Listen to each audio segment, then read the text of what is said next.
Why do education policies exist as they do today? Well, they didn't just appear overnight. According to Birkeland in 2019, policies are shaped by history, social values, and legislative decisions. Well, today, we'll explore key milestones, major legislations, and ideological shifts that continue to influence education. Understanding history isn't just about the past.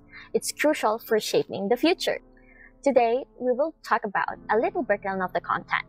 We'll talk about the early foundations of education policies, landmark of educational legislations, political and ideological influences on policy, the role of historical context in policymaking, key takeaways, and lessons learned. So that will be the breakdown for our reel for today. So now let's move for our first topic. For our first topic, we will be talking about the early foundations of education policy. So let's go back to the 16th. The Massachusetts Education Act of 1647 was one of the first attempts at the compulsory education in the US, promoting literacy and civic responsibilities, according to Birkeland in 2019. So globally, similar efforts were made to make education accessible, but policy development wasn't always smooth.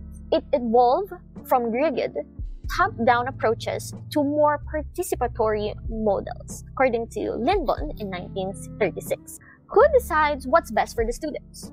That answer has changed over time.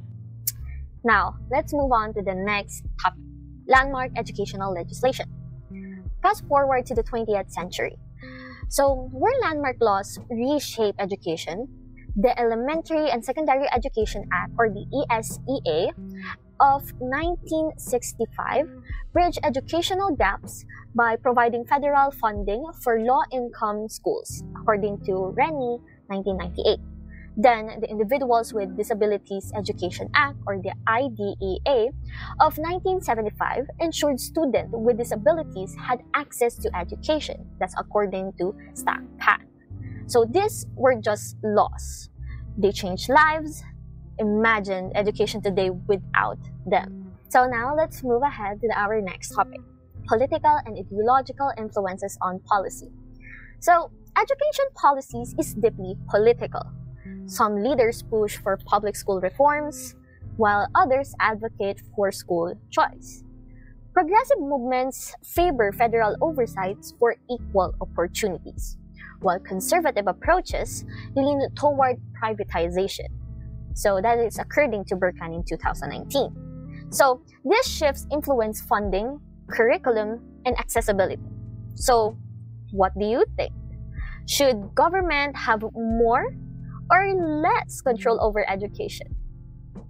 You have to find out. Now, for our next topic. I want you to think that your school experience in the 1950s would be the same as today? Well, we will talk about the role of historical context in policy making.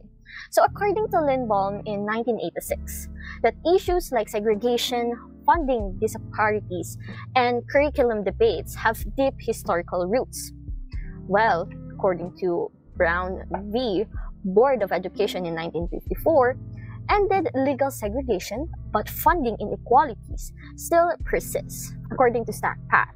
Recognizing these patterns helped policymakers avoid past mistakes and drive meaningful reforms. So, what lessons can we take from history? And now, let us recap. Education policies evolved through history, political ideologies, and legislations. Pattern of progress, resistance, and reform of shape today's system. That's according to Han. By studying history, educators and policymakers can make better decisions and future generations. Understanding policy isn't just for lawmakers. It is all for us. And again, education policy isn't just about regulations. It's about shaping futures. By examining history, we gain the tools to advocate for better policies and improvements in our school. That's according to Rennie, 1998. Next time you hear on education policy debate, remember, there's always a historical context behind it.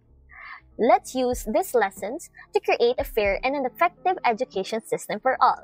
Thank you and have a wonderful day.